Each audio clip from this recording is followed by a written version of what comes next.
Sa likod ng makapal na ulap ng taglamig, halos hindi makita ang araw sa maliit na nayon ng Montreal. Dito, ang panahon ay parang nalilimutan ng mundo, at ang bawat araw ay paulit-ulit na tahimik at malamig.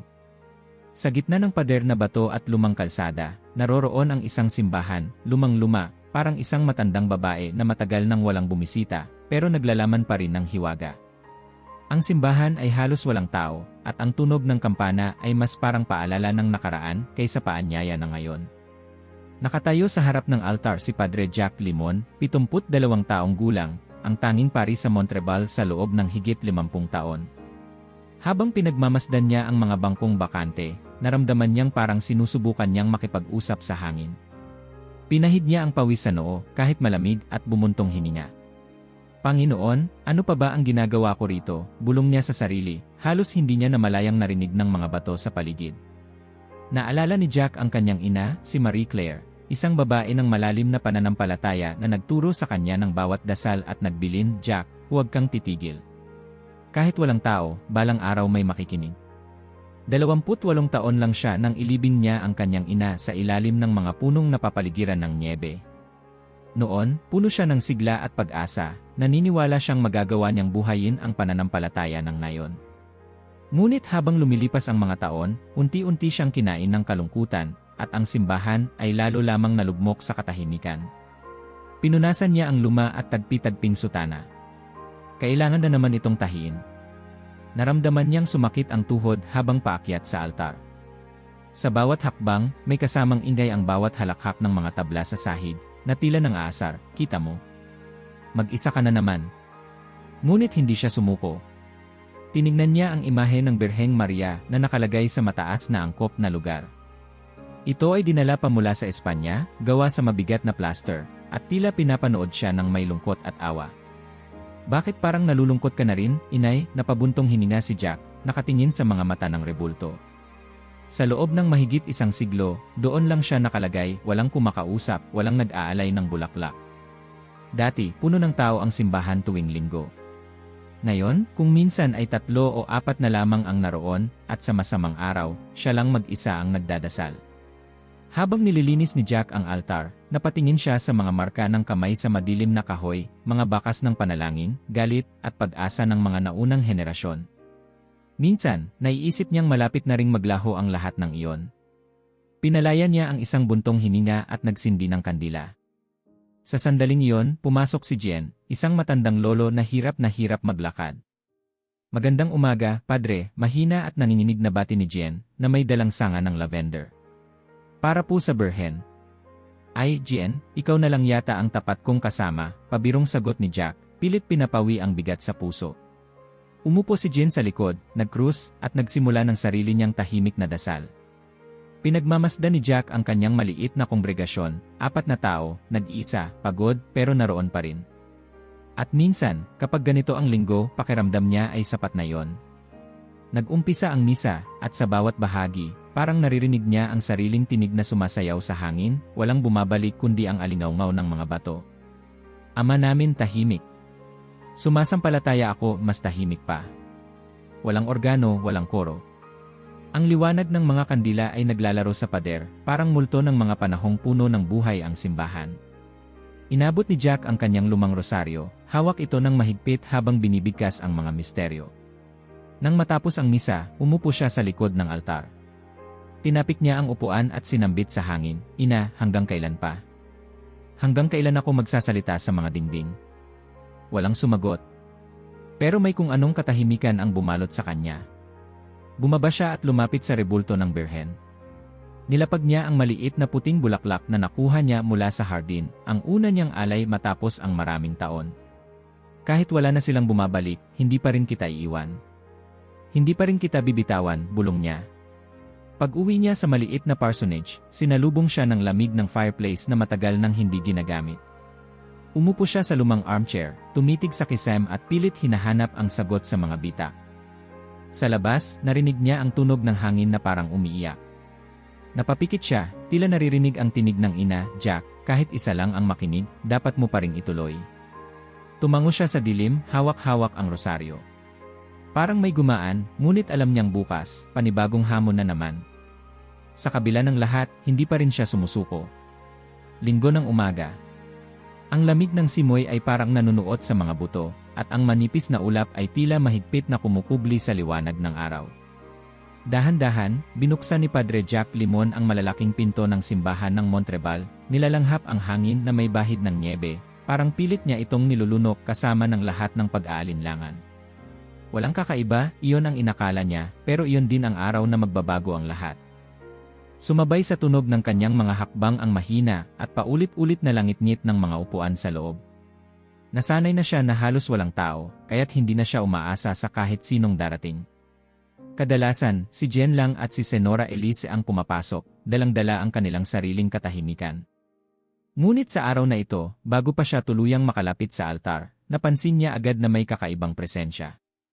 Parang may anino na hindi niya kilala, isang bata, mahigit 8 o 9 na taong gulang, payat, maitim ang buhok, tahimik na nakaupo sa pinakahuling bangko. Nagkibit balikat si Jack. Marahil apo ng bagong dating na pamilya, bulong niya sa sarili. Pinili niyang huwag bigyang pansin, ngunit hindi siya mapakali. Habang nagsisimula ng misa, hindi niya maiwasang mapatingin sa likuran. Tahimik ang bata, nakatalukbong ang manipis na Amerikana at nakaikot ang lana na scarf sa leg. Hindi siya gumagalaw at para bang walang anumang nangyayari sa paligid, tanging ang altar lang at ang rebulto ng birhen ang tinititigan. Pinilit ni Jack na mag-focus. Ipinagpatuloy niya ang kanyang ritual kahit na bahagyang nanginginig ang boses. Pagdating ng humilya, bigla siyang napatingin muli. Ang pananampalataya ay parang butil ng mustasa, sambit niya, ngunit sa sarili niyang tainga, tila isang bulong lang iyon na walang naririnig. Sa sulok ng kanyang paningin, nakita niyang hindi kumukurap ang bata. Tila ba ang lahat ng pag-asa at galit ng mundo ay nagtitipon sa mga mata ng batang iyon. Matapos ang misa, habang nililigpit ni Jack ang mga gamit, naglakad siya palapit sa hulihang bangko. Mabagal ang hakbang, ayaw niyang biglain ang bata. Anak, gusto mo ng tsokolate? Hinawakan niya ang isang maliit na candy sa bulsa at inalok ito. Umiling lang ang bata, hindi man lang lumingon. Napansin ni Jack na nangingilid ang luha sa gilid ng mata nito, pero hindi ito umiiyak, parang matagal na siyang sanay na magtimpi. Umupo si Jack sa katabing upuan. Anong pangalan mo? Hinintay niya ang sagot. Katahimikan. Wala. Dahan-dahan siyang tumayo at bumalik sa altar. Kinabukasan, habang tinatakpan niya ng tela ang mga kasangkapan, nagtanong si Senora Elise, Padre, sino po yung batang nakita ko kanina? Sumagot si Jack, apo siguro ng bagong dating, hindi ko rin alam. Tahimik eh. Hindi siya apo ng kahit sino rito, Padre. Wala akong nakitang ganoong bata dito, sagot ni Elise, sabay tapik sa balikat ng pari. Kinabukasan, lumipas na ang kaba, bumalik muli ang katahimikan. Ngunit ng susunod na linggo, muli na namang naroon ang bata, sa parehong upuan, sa parehong posisyon. Muli niyang pinanood ang bawat galaw ni Jack, tila bang sinusukat ang bawat kilos at salita ng pari. Habang binabasa ni Jack ang ebanghelyo, nahuli niyang muling nakatingin ang bata, tila ba hinahanap sa kanyang tinig ang sagot sa tanong na hindi niya masabi. Naging routine na ito tuwing linggo nandoon ang bata. Sa bawat linggo, tila ba may pagbabago sa hangin ng simbahan. Hindi lang si Jack ang nakapansin.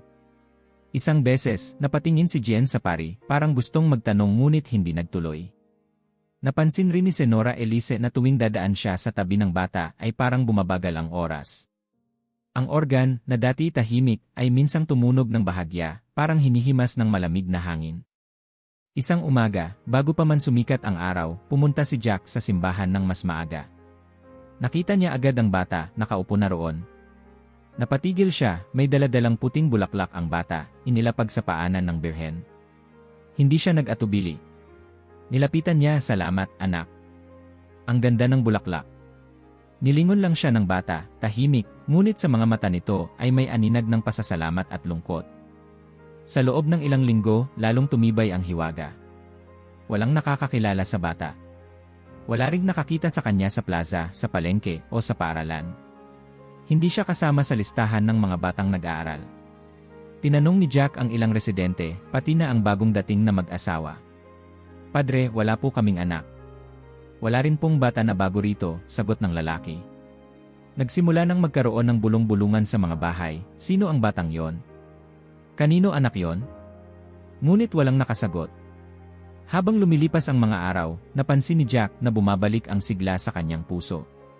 Sa bawat misa, may bagong lakas siyang nararamdaman. Ang dating mabigat na katahimikan ay tila napalitan ng kakaibang pag-asa. Sa tuwing titignan niya ang bata, parang may liwanag na bumabalot sa simbahan, kahit malamig at madilim ang panahon. Habang nagdadasal siya ng rosaryo, biglang naririnig niya sa kanyang diwa ang tinig ng kanyang ina, "Jack, huwag kang bibitaw. Balang araw may makikinig."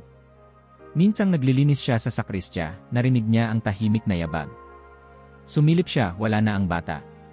Tumakbo siya palabas, inabutan niya si Senora Elise. "Padre, kanina po nakita ko siyang pumasok, pero hindi ko na siya nakita ulit." Napailing si Jack, para siyang multo, Elise. "Hindi po, Padre. Multo man o hindi, mas mabuti pang may ganyang presensya, kaysa wala," sagot ni Elise, sabay ngiti. Kinagabihan, bago matulog, muling bumalik sa isipan ni Jack ang mga mata ng bata, malalim, puno ng tanong, at tila ba nagmamakaawa. Hindi niya maiwasang isipin, anong dahilan ng kanyang pagdating? Bakit siya walang kibo? Bakit parang napakalalim ng kanyang kalungkutan? Sa kabila ng mga tanong, naramdaman niyang napapalitan ng pag-asa ang dating pagkabigo. Parang muli siyang binubuhay ng presensya ng batang ito. Isang hapon, habang umaambon at naglilinis siya ng altar, muling pumasok ang bata. Sa pagkakataong ito, si Jack ay diretsyo na sa kanya. "Gusto mo bang magdasal kasama ko?" tanong ng pari, marahang nakaluhod. Tahimik na tumango ang bata, lumapit sa altar, at magkatabi silang nagdasal. Hindi man niya narinig ang tinig ng bata, pero ramdam niya ang bigat ng kanyang puso, parang may sinasabi itong hindi kayang ipahayag ng mga salita. Minsan, naisip ni Jack na baka imahinasyon lamang niya ang lahat. Ngunit sa bawat linggo na makikita niya ang bata, lalo niyang pinaniniwalaan na may dahilan ang lahat. Habang pinagmamasdan niya ang rebulto ng Birhen, napansin niyang parang mas malambot ang mukha nito, parang ngumiti kahit kaunti. Sa bawat gabi, nauupo siya sa lumang upuan, tinititigan ang kisam, at naiisip na baka, sa wakas, may sagot na siyang matatanggap. Ang dating malamig na fireplace ay tila uminit kahit kaunti, at ang mga dingding ng simbahan ay parang nagsimulang sumagot sa kanyang mga tanong sa pinakatahimik na paraan. Hindi niya alam, pero alam niyang hindi na siya nag-iisa. Nagising si Jack ng linggo ng umaga, natatakpan ng manipis na ulap ang langit, at pinipigilan ng nyebe ang liwanag na makapasok sa bintana ng kanyang maliit na kwarto.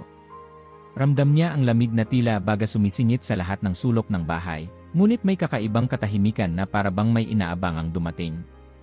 Habang nagbibihis ng lumang sutana, inisip niya ang bata, kung darating muli, kung siya ba ay totoo, o isang pantasya lang ng isang matandang pari na halos mawalan na ng pag-asa. Ngunit hindi na siya nagtaka. Sa kabila ng lahat, masigla ang kanyang dalaw. Pagbukas niya ng pinto ng simbahan, nagulat siya. Sa labas, bumabagsak ang maliliit na kristal ng nyebe, tahimik, pero naglalagay ng kakaibang ningning sa paligid. Ang mga hakbang niya sa loob ay malambot na tunog ng sapatos sa malamig na kahoy. Unti-unting dumating ang ilan sa mga tapat, si Jen, dala ang kanyang sanga ng lavender, si Senora Elise, naglalakad ng dahan-dahan, at dalawang matandang mag-asawa na bihira niyang makita. Tiningnan ni Jack ang likuran ng simbahan. Naroon ang bata. Katulad ng dati, tahimik, nakaupo sa pinakahuling bangko, hindi nagsasalita, hindi gumagalaw. Sa araw na yon, tila mas maputla ang mukha ng bata, at mas malalim ang kanyang tingin. Parang may dinadala siyang bigat na hindi mabibitawan. Nag-umpisa ang misa. Sa bawat salita, ramdam ni Jack na parang sumisikip ang paligid. Habang binabasa niya ang ebanghelyo, hindi niya maiwasang mapatingin sa batang tila ba nakalutang sa sariling mundo. Sa kalagitnaan ng pagbigkas niya, narinig niya ang mahinang hikbi, tahimik na luha, pero matalim. Napalingon siya, at nakita niyang namumugto ang mata ng bata, luha ang nakatingin sa rebulto ng Birhen. Muling bumalik si Jack sa altar, pilit iniwasan ang sariling emosyon, ngunit ramdam niyang sumisikip ang dibdib. Ang simbahan ay tila sumabay sa katahimikan. Wala ni isang umuubo, wala ni isang naggalaw. Kahit ang hangin ay parang tumigil. Nasa bahagi na siya ng paghahandog nang biglang may nangyaring hindi inaasahan. Sa kabila ng makapal na ulap sa labas, isang matinding sinag ng araw ang tumagos sa pinakamataas na bahagi ng stained glass, isang vitral na may kulay bughaw at ginto, tampok ang larawan ng mga anghel. Hindi niya alam kung paano nangyari, ngunit ang sinag ay dumiretso sa imahe ng Birhen sa altar, pinatamaan ang mukha nito ng liwanag na tila kumikislap. Napatigil si Jack, pati ang lahat ng naroon ay napalingon. Ang mukha ng birhen ay nagmistulang buhay sa loob ng liwanag, ang kulay ng kanyang mata ay naging mas asul, ang labi ay parang gumalaw. Ang kabuuan ng simbahan ay parang nilamon ng kakaibang init, kahit na malamig pa rin ang paligid. Sa sandaling iyon, parang tumigil ang oras. Ang lahat ng ingay sa labas, ang hangin, ang kampana, pati ang tunog ng mga sasakyan mula sa kalayuan, ay nawala. Wala nang natira kundi ang liwanag, ang bata, at ang rebulto. Napatingin si Jack sa bata. Ang bata ay nakatingala, luhaan, at nakapikit. Nakababa ang ulo niya, parang nagdarasal, ngunit ang luha ay patuloy na bumabagsak sa kanyang pisngi. Nakalapat ang kanyang maliit na kamay sa bangko, mahigpit, parang pilit humahanap ng lakas. Gusto sanang lapitan ni Jack ang bata, ngunit parang napako ang kanyang mga paa sa sahig. Ang liwanag ay tumagal ng ilang minuto, at sa bawat sandali, ramdam niyang may bumubulong sa kanya, isang mensaheng hindi niya marinig ng malinaw, pero nararamdaman sa puso. Sa kabilang dulo ng simbahan, napansin ni Senora Elise na sumandal sa bangko. "Padre, tingnan niyo ang birhen," mahinang bulong niya, halos hindi marinig. Napatango lang si Jack, hindi siya makapagsalita. Ang isa pang matandang babae ay napaiyak na rin, walang ingay, basta umaagos lang ang luha sa pisngi habang pinagmamasdan ang imahe. Sa tagpong iyon, walang nagsalita. Maging ang matanda't bata, parang hindi makagalaw. Nang biglang lumabo ang sinag, muling nagdilim ang simbahan. Parang wala namang nagbago, ngunit ramdam ni Jack na may naiwan. Tumigil ang mga luha ng bata, tumayo siya, tiningnan ang birhen ng matagal, at pagkatapos ay lumabas ng simbahan ng tahimik, walang nagsalita, walang sumunod. Matapos ang misa, lumapit si Jen kay Jack. "Padre, nakita niyo ba yon? Ang sinag ng araw, ang mukha ng birhen, parang ibang-iba." "Jen, narinig mo ba?" Mahinang sagot ni Jack. "Parang may bulong, Padre." Parang tumigil ang oras. Tumango si Jack, hindi makahanap ng mga salita. Paglabas niya ng simbahan, tahimik ang buong paligid.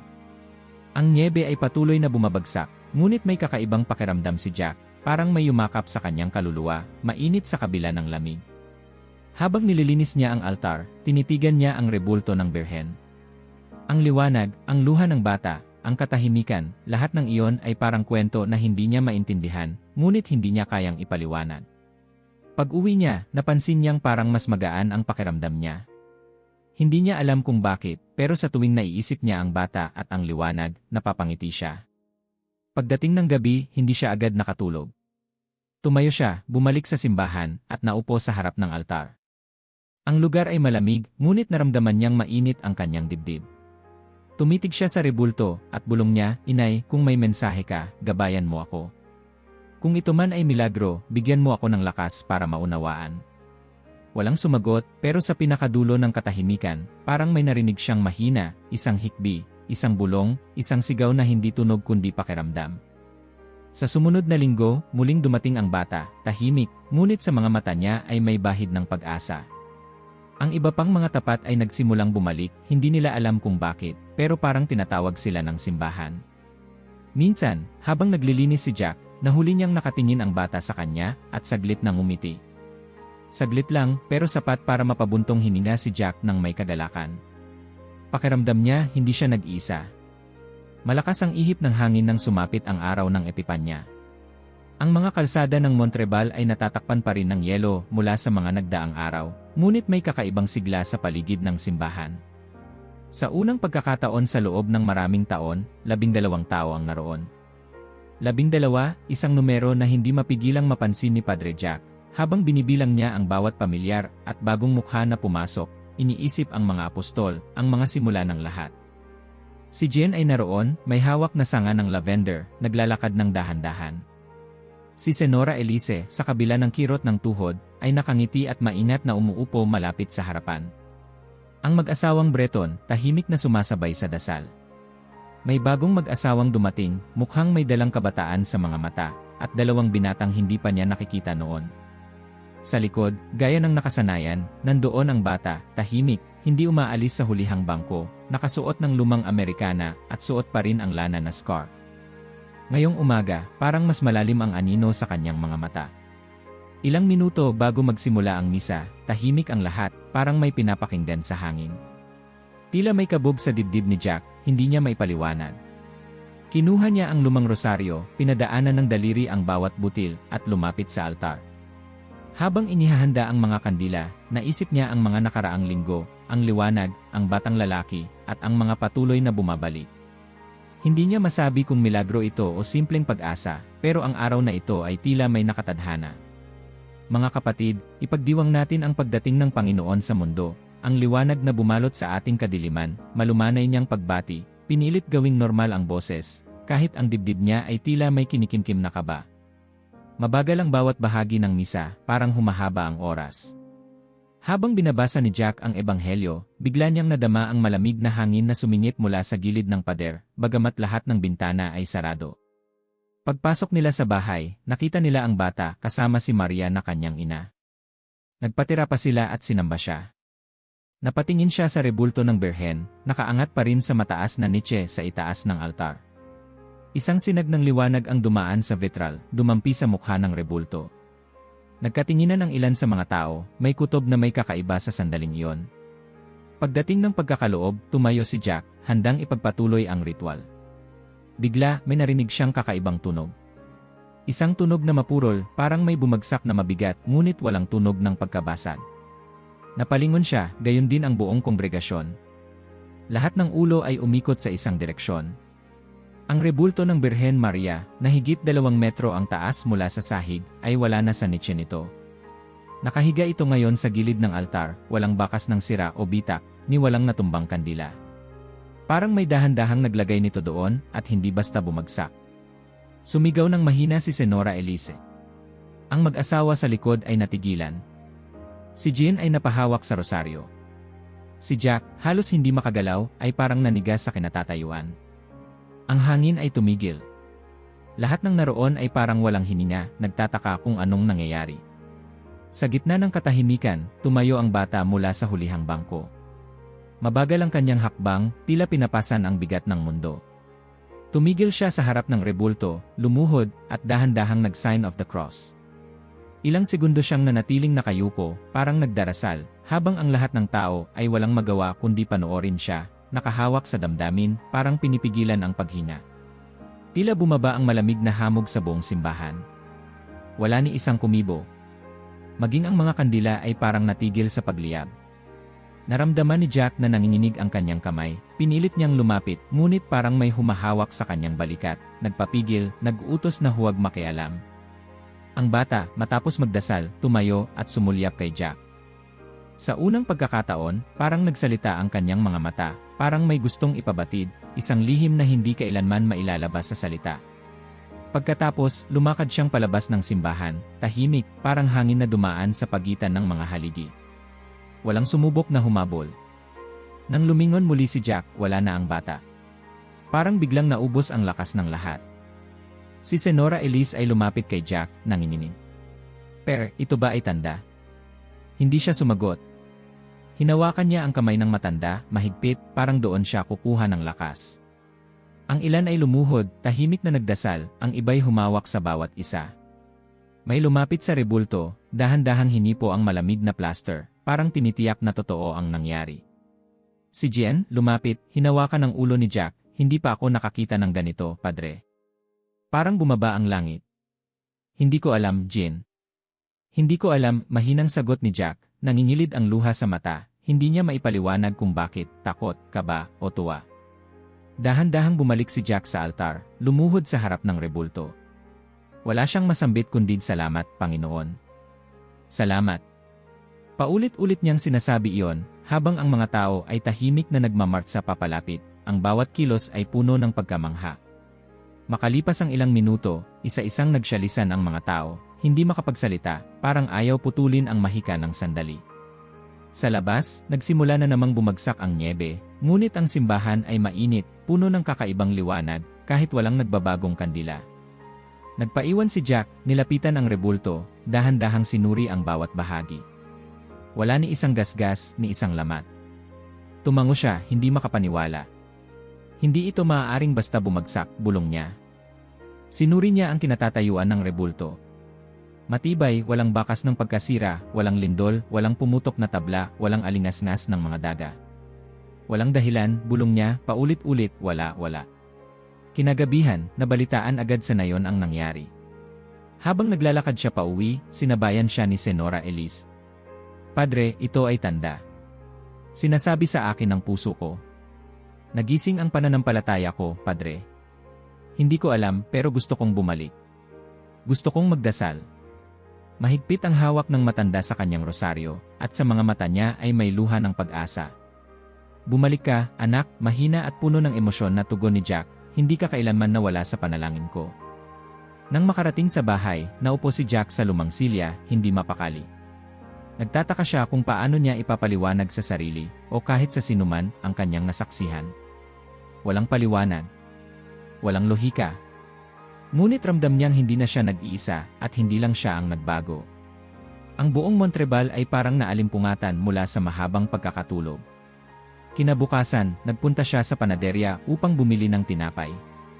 Ang mga tao ay nagbubulungan, may mga tanong sa mata, may kaba, may tuwa. Padre, totoo po bang hindi nasira ang rebulto? Totoo po bang may batang nagdasal? Opo, totoo po lahat, sagot niya, ngunit parang hindi pa rin sapat ang salita. Pag-uwi niya, naabutan niya si Jen sa labas ng simbahan, nag-aalay ng bulaklak. Dumadami ang mga tao, Padre. Gusto nilang makita. Gabi-gabi tumutunog ang kampana. May mga dumadating na mga pamilya, mga matatanda, mga bata, mga taong matagal nang hindi pumapasok sa simbahan. Lahat ay gustong makita, mahawakan, madama ang kakaibang presensya ng Birhen. Ang katahimikan ay napalitan ng mahihinang tinig ng panalangin, iyak, at bulong ng pag-asa. Sa sumunod na araw, habang naglilinis si Jack sa altar, napansin niyang mas maliwanag ang simbahan, kahit wala namang bagong ilaw. Parang sumisigaw ang bawat dingding, nagising na kami.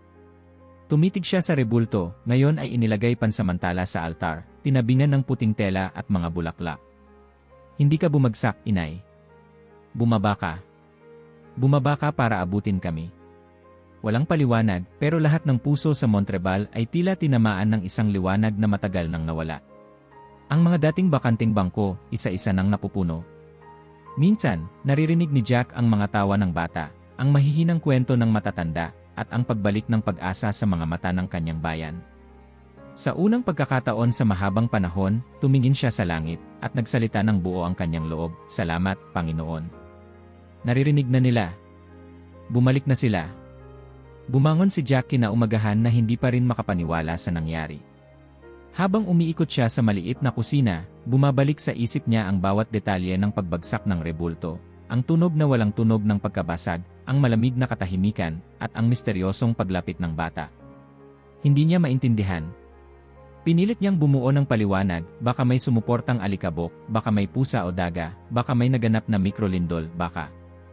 Ngunit paulit-ulit, lahat ng lohikal na sagot ay nauwi sa pagkabigo.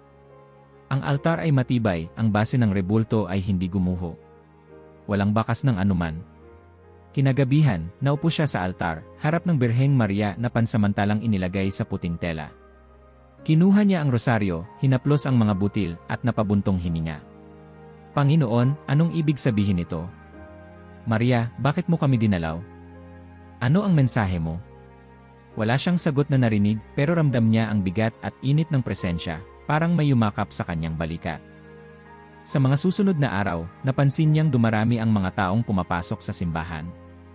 Wala namang anunsyo, wala namang nagsabi sa radyo o nagkalat ng balita, pero gabi-gabi ay may mga naglalakad papunta sa altar, babae, lalaki, matanda, bata.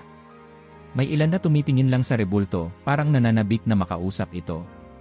Ang iba ay tahimik na umuupo, nagsisindi ng kandila, at nagdarasal. May ilan na umiiyak, may mga nagpapahid ng bulaklak sa paanan ng rebulto, may mga batang parang nahihikayat ng isang di nakikitang kaibigan. Isang hapon, lumapit si Senora Elise, bitbit ang anak niyang matagal nang hindi bumabalik sa simbahan. Padre, napaginipan ko po kagabi ang Birhen. Sinabi niyang bumalik ako dito. Gusto ko lang sana magpasalamat. Naramdaman kong nawala ang sakit ng tuhod ko pagkagising. Tahimik nang umiti si Jack, hinawakan ang kamay ni Elise, at sumagot, "Maligayang pagbabalik, Elise. Maligayang pagdating sa tahanan mo." Sa mga mata ng matanda, nakita niya ang pagsiklab ng pag-asa. Hindi lang si Elise. Sa bawat araw na lumilipas, may bagong kwento na dumadating sa kanya. Isang batang babae, 8 taon gulang, ang lumapit, kalong ng ama. Padre, nanaginip po ako ng isang babae na puti ang damit, sinabihan niya ako na huwag kang matakot, palalakasin kita. Hindi ko po siya kilala, pero nung makita ko po yung rebulto, siya yon. Napangiti si Jack, pinabayaan ang bata na mag-alay ng bulaklak. May binatang naglalakad mula sa kabilang nayon, tahimik na umuupo tuwing hapon. Isang araw, nilapitan niya si Jack. Padre, hindi po ako naniniwala dati. Pero 2 gabi na akong ginigising ng isang panaginip. Laging andoon ang isang bata, nakaupo sa bangko, tinuturo ang simbahan. Ewan ko kung bakit, pero dito po ako dinala ng mga paa ko. Nagbuntong hininga si Jack, pinakiramdaman ang bawat salitang tumatama sa kanyang puso. Nag-umpisa siyang magtala sa isang maliit na kwaderno. Sinusulat niya ang pangalan ng bawat taong bumalik, ang mga petsa, ang kanilang mga kwento, hindi para magpatunay sa iba kundi para hindi niya makalimutan. Sa bawat pahina, nararamdaman niyang may hinahabi na kwento ang langit na hindi niya kayang tapusin ng mag-isa.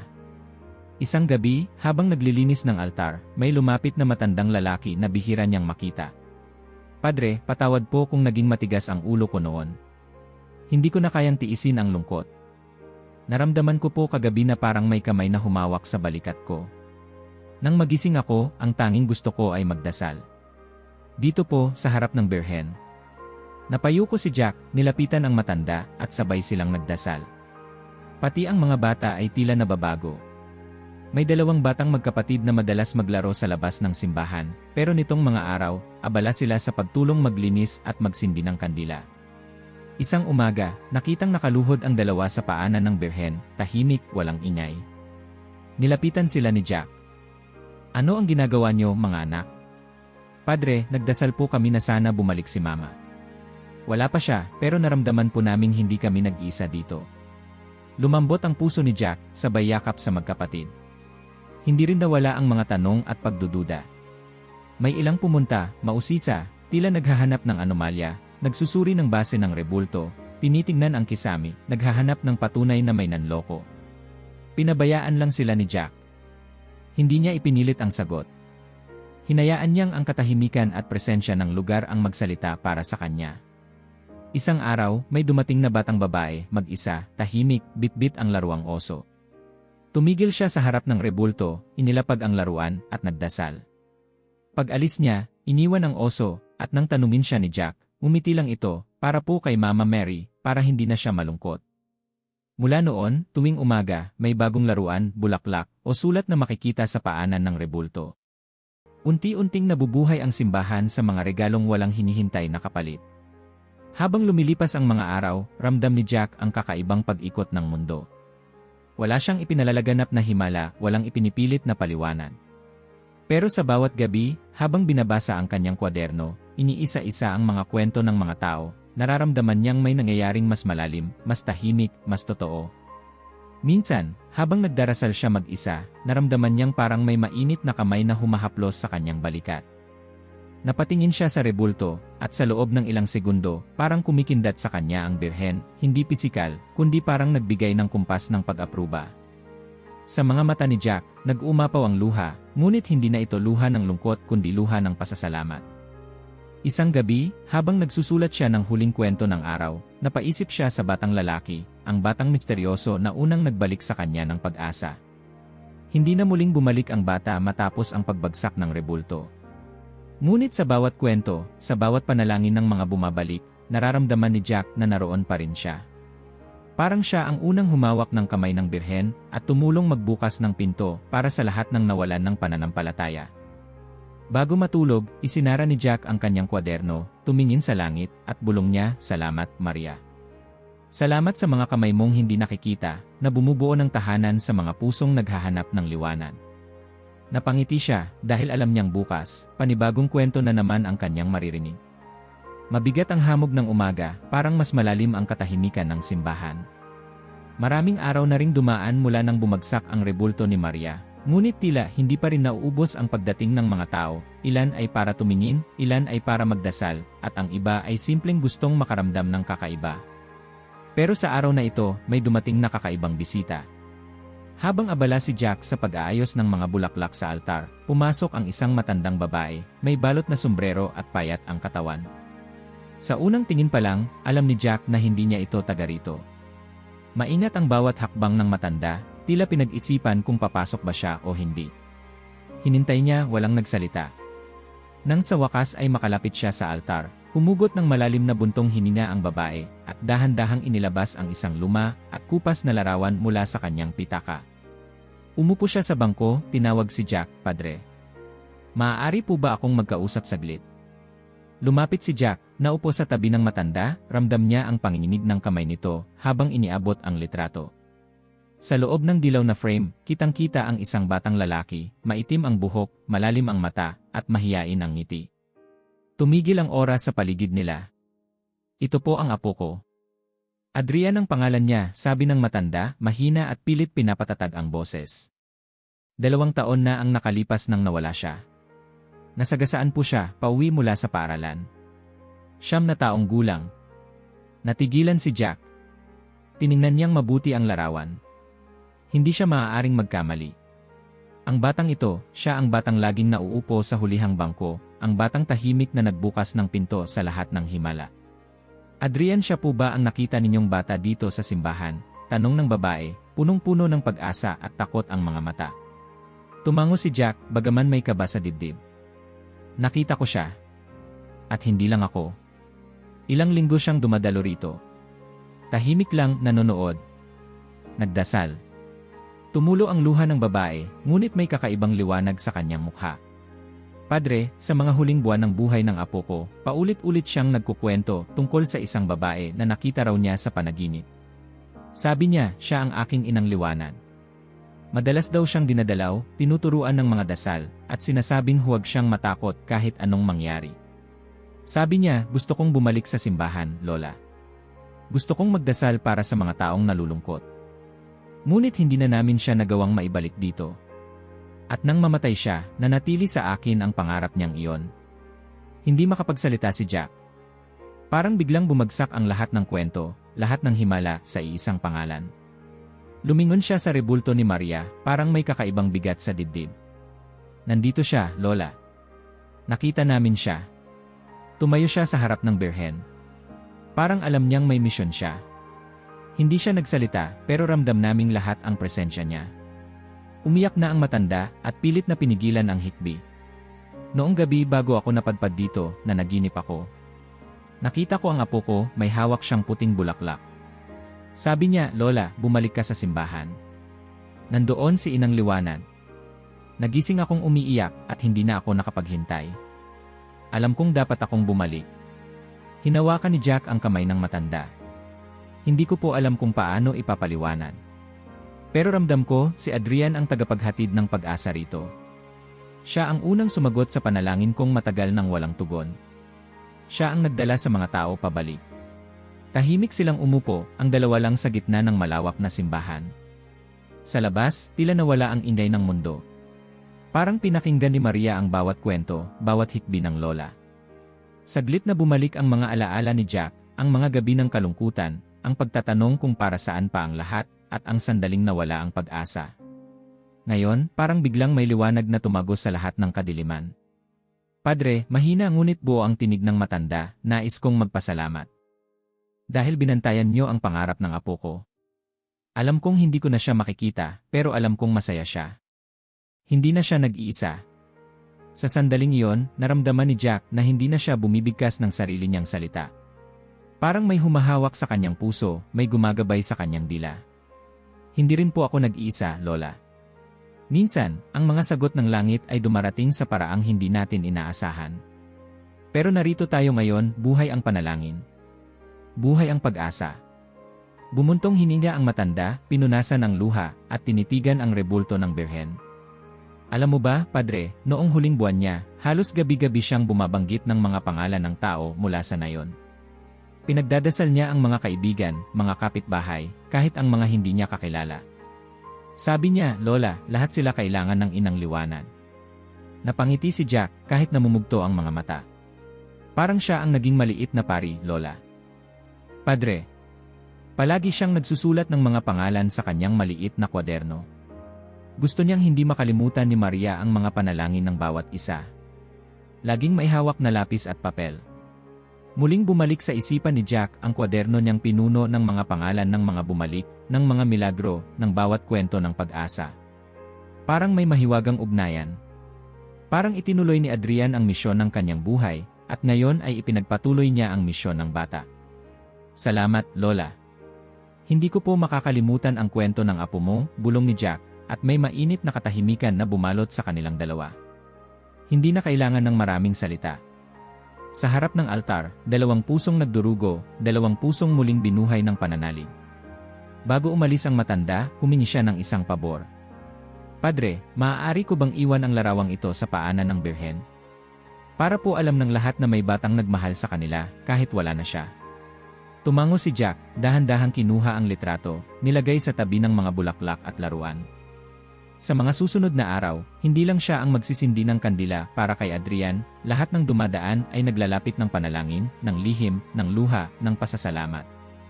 Sa bawat kwento ng himala, sa bawat panaginip ng pag-asa, sa bawat pagbabalik ng nawalang pananampalataya, nakaukit ang isang pangalan, Adrian. At sa bawat bulaklak na inaalay sa paanan ni Maria, kasabay ang isang bulong, "Salamat, maliit na anghel." Isang linggo matapos ang pagbisita ng matandang lola ni Adrian, tila baga ibang-iba na ang hangin sa Montrebal. Ang dating malamig at madilim na simbahan ay napuno ng liwanag, hindi mula sa araw kundi mula sa mga kandila, bulaklak, at ngiti ng mga tao. Halos araw-araw, may bagong kwento, may bagong himala, may bagong pag-asa. Sa bawat sulok ng simbahan, may buhay. Sa harap ng altar, nilipat na ni Jack ang rebulto ng Birhen mula sa mataas na niche pababa, malapit sa tao, mas madaling maabot, mas madaling madama. Pinatungan niya ito ng puting tela, nilagyan ng mga sariwang bulaklak at maliit na larawan ni Adrian sa tabi. Sa halip na maging simbolo ng pagkakahiwalay, naging simbolo ito ng pagyakap. Ang Birhen ay lumapit, bumaba at minahal ang bawat puso. Wala nang sermon na mahaba. Hindi na kailangan ni Jack ng mahahabang paliwanag. Ang mga tao na mismo ang nagsasalita para sa kanya. Minsan, sa kalagitnaan ng misa, maririnig mo ang pag-iyak ng isang matandang babae, at pagkatapos, may yayakap sa kanya, o kaya ay mag-aabot ng panyo. Sa labas, makikita mong nag-uusap ang 2 lalaki na dati hindi nagpapansinan, nagsisimula ng bagong simula sa simpleng topic ng balikat. Isang araw, lumapit ang mag-asawang Breton kay Jack. "Padre, ilang taon na po kaming hindi nag-uusap ng aming anak. Pero nitong mga araw, dumating siya, nagmano, humingi ng tawad. Sabi niya, napanaginipan daw niya si Adrian, at sinabihang bumalik ka kay inay, magpatawad ka. Hindi namin alam kung paano nangyari, pero ang bigat sa puso namin ay nawala." Napangiti si Jack, pinatong ang kamay sa balikat ng mag-asawa. Iyan ang totoong milagro, kapatawaran. Dumating din ang 2 magkapatid, halos 5 taon nang hindi nag-uusap dahil sa mana. Sa harap ng rebulto ng Birhen, sabay silang lumuhod, magkahawak kamay, umiiyak na parang mga bata. "Padre, dito po namin naramdaman na hindi sa iyo ang galit, kundi sa iyo ang kapayapaan." Niyakap sila ni Jack, at sabay silang nagdasal, hindi ng ama namin, kundi ng simpleng salamat. May isang binatang dating lutang sa alak at bisyo, araw-araw na pumupunta, naupo sa likod, at nagmamasid. Isang araw, nilapitan niya si Jack. "Padre, napagod na akong magtago. Gusto ko nang magsimulang muli. Dito po ako nakahanap ng lakas." Tinanggap siya ni Jack, walang tanong, walang sermon, tanging yakap at isang tasa ng mainit na tsaa sa sakristya. Ang mga bata naman, dati takot at mahiyain, ngayon ay abala sa pag-aayos ng bulaklak, paglilinis ng bangko, at pagsisindi ng mga kandila tuwing gabi. Ginawa ni Jack na parang tahanan ang simbahan, bukas para sa lahat, malaya ang sinuman magdasal, tumawa, o umiiyak. Tuwing gabi, may mga batang naglalaro sa likod ng altar, at hindi niya yon pinigilan. Mas mabuti ng puno ng buhay ang tahanan ng Diyos, bulong niya sa sarili. Isang araw, may dumating na batang babae, may dalang liham na isinulat niya para kay Maria. "Mahal kong Birhen, salamat po sa pagbabantay kay Adrian at sa amin. Sana po bumalik si Papa sa bahay." Isinabit niya ito sa tabi ng larawan ni Adrian. Ilang araw lang, nakita ni Jack ang batang iyon na yumayakap sa isang lalaking umiiyak, ang kanyang ama, na matagal nang hindi umuwi. Walang nagsabi ng mahaba, basta nagkaintindihan ang puso. Sa labas ng simbahan, napansin ni Jack na bumabalik na ang dating sigla ng bayan. Ang mga tindahan ay may mas masiglang tindera, ang panaderya ay puno ng tao, at kahit ang dating walang kibo na mga kapitbahay ay nagkakabasyan tuwing umaga. Ang mga bakod na dating naghihiwalay sa mga bakuran, ngayon nabubukas sa mga tawanan at kwentuhan. Sa gitna ng lahat ng ito, si Jack ay tahimik na tagamasid, tagapag-ingat ng kwento, tagapagtala ng mga milagro sa kanyang maliit na kwaderno. Hindi na siya naghahanap ng sagot, alam niyang ang sagot ay nasa bawat pagtawa, bawat pagluha, bawat yakap na nagbabalik. Minsan, nauupo siya mag-isa sa likod ng simbahan, pinapanood ang liwanag ng kandila na sumasayaw sa pader, at naririnig ang mahihinang bulong ng panalangin. Para sa kanya, ito ang tunay na misa. Dumating ang gabi na may mga kabataang nagsindi ng kandila para kay Adrian. Padre, gusto po namin siyang alalahanin. Siya po ang dahilan kung bakit bumalik kami dito. Siya ang nagdala kay Maria sa aming puso. Tahimik na tumango si Jack, pinabayaan silang magsindi ng kandila sa paanan ng rebulto, sabay-sabay na nagdasal ng abagi noong Maria. Isang beses, dumating ang batang babae na may laruang oso, sabay ng ngiting hindi matatawaran. Padre, natupad po ang dasal ko. Bumalik si Mama. Yumakap siya kay Jack, at sa likod ng luha, nandoon ang ngiti ng pag-asa. Salamat, Adrian, bulong ng bata, at lumingon sa larawan ng batang anghel. Ang rebulto ni Maria, ngayon ay mas malapit sa kamay ng tao, ay hindi na lamang isang piraso ng plaster. Para na itong buhay, humihina, umaalalay sa bawat sumasandig. Maraming gabi, nararamdaman ni Jack ang mainit na hangin sa paligid ng altar, parang may yumayakap sa kanya. Alam niyang hindi ito guni-guni. Alam niyang totoo ang presensya ni Maria, ni Adrian, ng lahat ng nananalig at umaasang muli. Hindi na inisip ni Jack kung paano nagsimula ang lahat. Ang mahalaga, nagsimula muli ang bawat tao sa bayan. Maging siya, na minsang nabalot ng pagdududa at pag-iisa, ay naging buong loob, naging payapa ang puso. Hindi siya tumigil sa paglilingkod, at ngayon, sa bawat araw, ramdam niyang may nakikinig, hindi lang isa, kundi daan-daang puso. Bago matulog, isinulat ni Jack sa kanyang kwaderno, ang tunay na milagro ay hindi ang pagbagsak ng rebulto, kundi ang pagtayo ng mga tao. Isinara niya ang pinto ng simbahan, huminga ng malalim, at naramdaman ang pagyakap ng langit. Hindi pa man lumilipas ang bango ng unang milagro sa Montreal, tila dumarami pa ang mga kwento ng hiwaga at pag-asa na nagmumula sa loob ng simbahan. Umaga pa lamang, abala na si Jack sa pagtanggap ng mga liham, bulaklak, at mga kandilang inialay ng mga dumadalo. Bawat araw ay may bagong patotoo, mga kwento ng panaginip, biglaang paggaling, muling pagkikita ng matagal nang naglayo, at pagtanggap ng kapatawaran mula sa mga pusong dating nanlilimahid sa galit. Isang araw, habang abala si Jack sa pagsusunog ng insenso, bago magsimula ang misa, nilapitan siya ng isang babae, payat, maputla, ngunit may matibay na titig sa mga mata. May bitbit siyang sobre, at sa loob ay isang liham na maikli, ngunit puno ng damdamin. Padre, maraming salamat. Matagal po akong nanalangin, halos 10 taon, ngunit wala pong nangyari. Hanggang sa isang gabi, narinig ko sa aking panaginip ang boses ng isang batang lalaki. Sabi niya, magiging ina ka na. Huwag kang mawala ng pag-asa, kasama mo si inay. Ilang linggo matapos iyon, nalaman kong ako'y nagdadalang tao na. Hindi ko alam kung anong mahika o biyaya ang naganap, ngunit alam ko kung sino ang nagsalita. Salamat kay Adrian, salamat kay Maria. Hindi alam ni Jack kung paano sasagot sa ganitong mga liham. Walang aral sa seminaryo na nagturo sa kanya kung paano ipaliwanag ang mga panaginip na nagiging totoo, ang mga sakit na gumagaling, at ang mga pusong tumitibok muli. Ngunit sa bawat kwento, ramdam niya ang mas malalim na presensya, isang paggalaw ng langit na hindi maabot ng rason, ngunit madaling maramdaman ng pusong mapagpakumbaba. Lumipas ang mga linggo, at dumarami ang mga pumupunta sa simbahan, hindi lang mula sa Montreal, kundi pati mula sa mga karatig na nayon. Isang umaga, may dumating na grupo ng mga kabataang babae, ang ilan ay nagbubuntis, ang ilan ay pumupunta lamang upang manalangin. Sa harap ng rebulto ni Maria, sabay-sabay silang lumuhod, tahimik, at nag-aalay ng kanilang mga lihim na dasal. Maya-maya, isa sa kanila ang lumapit kay Jack, nanginginig ang luha. Padre, nakita ko po siya sa panaginip. May bata pong nag-abot sa akin ng puting bulaklak. Pagising ko, nawala ang takot ko, parang may gumabay sa akin. Nag-umpisa ang misa. Sa gitna ng pag-aalay, may kakaibang katahimikan.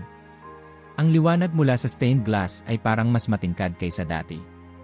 Habang sinasambit ni Jack ang mga salita ng konsagrasyon, may narinig siyang bulungan sa likod. Hindi sigurado kung hangin lang, ngunit naramdaman niya ang pag-angat ng balahibo sa kanyang batok. Nang humarap siya sa kongregasyon, napansin niyang may mga matang nakatingin sa gilid ng aisle, parang may sinusundan, parang may inaabangan. Sa mismong sandaling iyon, isang batang lalaki ang dahan-dahang naglakad sa gilid ng simbahan, pareho ang itsura, suot pa rin ang lumang Amerikana at lana na scarf. Ninisyan niya si Jack, tumango, at dumiretso sa harap ng rebulto. Ilang sandali lamang, at parang naglaho siyang parang usok. Ang ibang tao ay natigilan, ang ilan ay napayakap sa katabi, ang iba na may napaluhod. Walang nagsalita, ngunit ramdam ng lahat ang pagdaan ng isang bagay na hindi na maibabalik, isang biyaya, isang pagpapaalam, isang himig ng langit na biglang napalapit sa lupa. Lumapit si Senora Elise kay Jack matapos ang misa, nanginginig pa ang boses. "Padre, nakita ko siya. Hindi lang ako, pati si Jen at yung bata sa harap." "Totoo bang bumalik siya?" Napangiti si Jack, pinisil ang kamay ni Elise. "Elise, binalikan niya tayo para ipaalala na hindi siya kailanman nawala. Lagi lang siyang nasa tabi natin."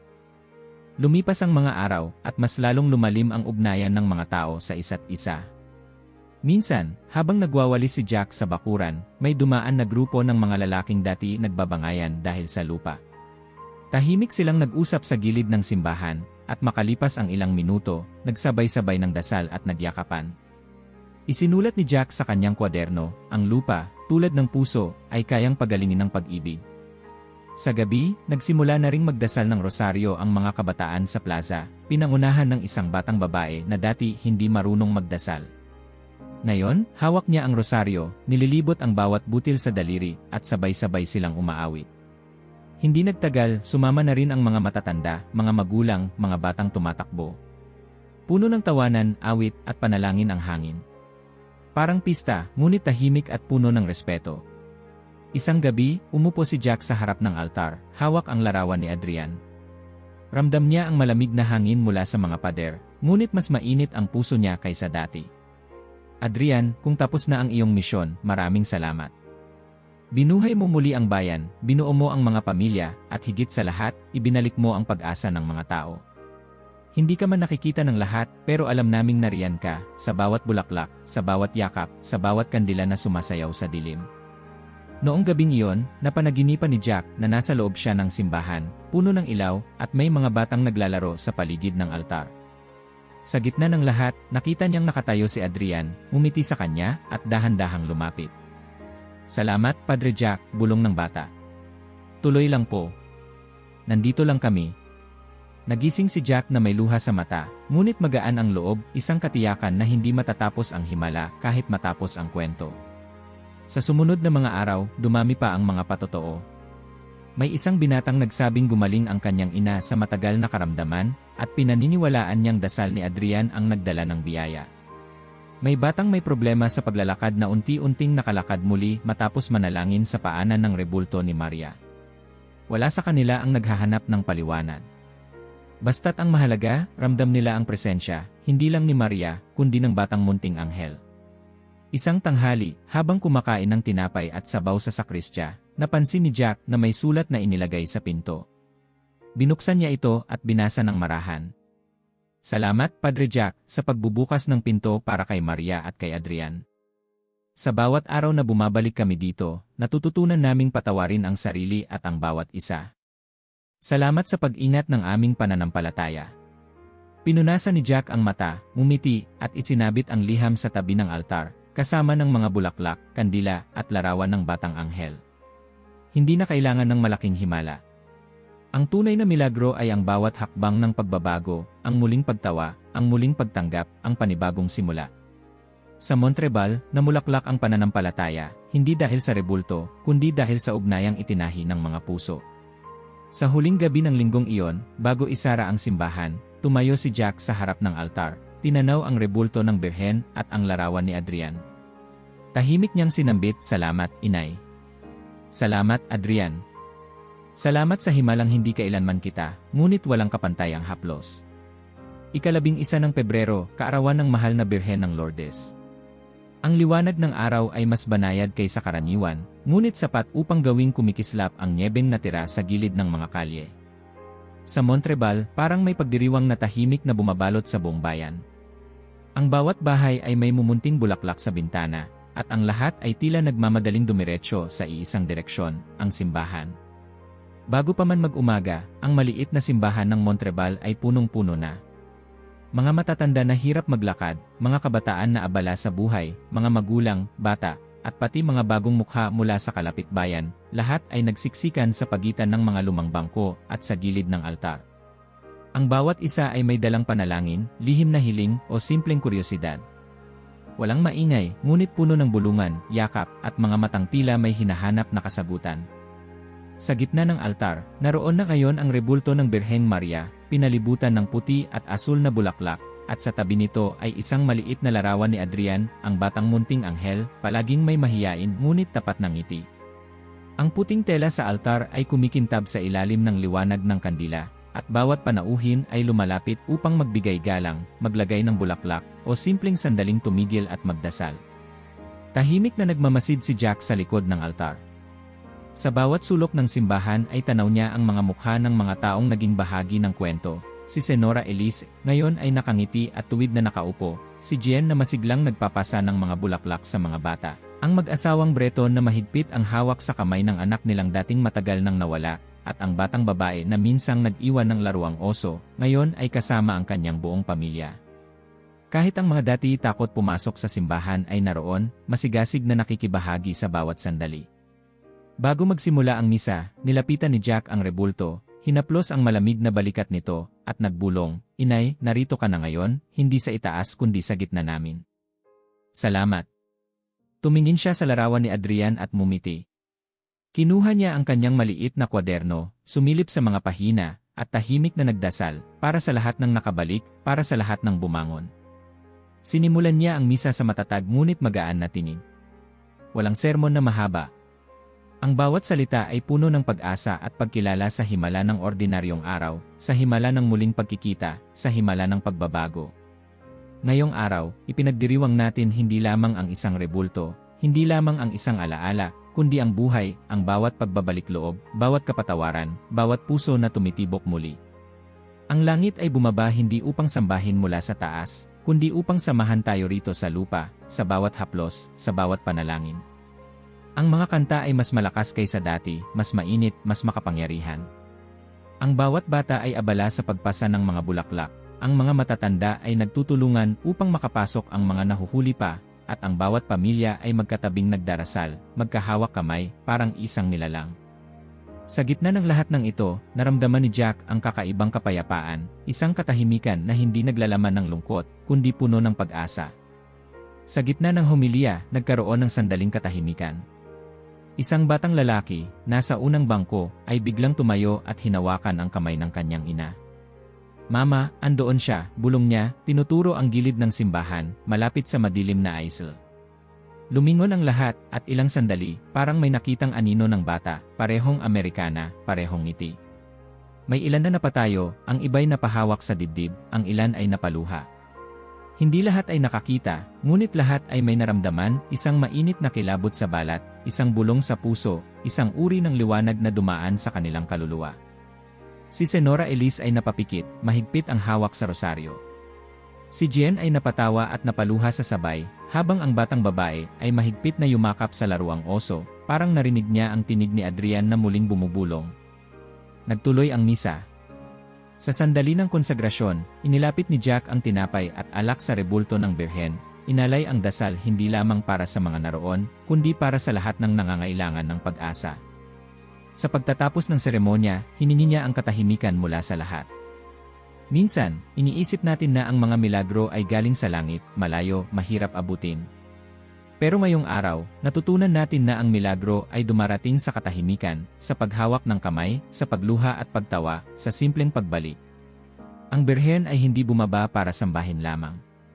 Bumaba siya upang yakapin tayo, upang makisalo, makinig, at magturo na ang pananampalataya ay buhay lamang kung ito ay kasama ng mga tao. At kay Adrian, na naging tagapamagitan ng langit at lupa, salamat sa liwanag, salamat sa pagmamahal, salamat sa bawat pusong muling bumangon. Nagsitayuan ang lahat, sabay-sabay na pumalakpak, umiyak, yumakap. Ang mga bata ay nagtakbuhan sa altar, nagsabit ng bulaklak at maliit na sulat. Isang batang lalaki ang yumuko at nag-iwan ng kanyang maliit na sasakyan sa paanan ng rebulto, para sa iyo, Adrian. Salamat. Habang dahan-dahang nauubos ang tao sa simbahan, naiwan si Jack sa gitna ng altar. Tiningnan niya ang rebulto ng Birhen, ngayon ay hindi na nakatataas, hindi na malayo, kundi kaagapay ng bawat isa. Tumingin siya sa larawan ni Adrian, at sa harap ng lahat ng milagro, nagpasalamat siya. Hindi na siya nagtanong, hindi na siya naghanap ng patunay. Sa huli, natutunan niyang ang misyon niya ay hindi para magturo, kundi para maging tagapagsindi ng kandila, isang paalala na may liwanag kahit sa pinakamadilim na gabi. Lumabas siya ng simbahan, sinalubong ng liwanag ng hapon at ng tawanan ng mga bata sa plaza. Alam niyang sa bawat araw, sa bawat puso, sa bawat panalangin, patuloy na bumababa ang langit, hindi sa ingay, kundi sa pagyakap ng mga ordinaryong himala. At kung sakaling may dumaan sa Montrebal, pumasok sa simbahan, at huminga ng malalim, baka maramdaman niya ang isang munting kamay sa balikat, o isang liwanag na parang yakap ng ina. Alam niya, doon, sa gitna ng bayan, bumaba ang langit at tumira sa mga puso. Pindutin ang like at mag-subscribe na para hindi ka mahuli sa susunod.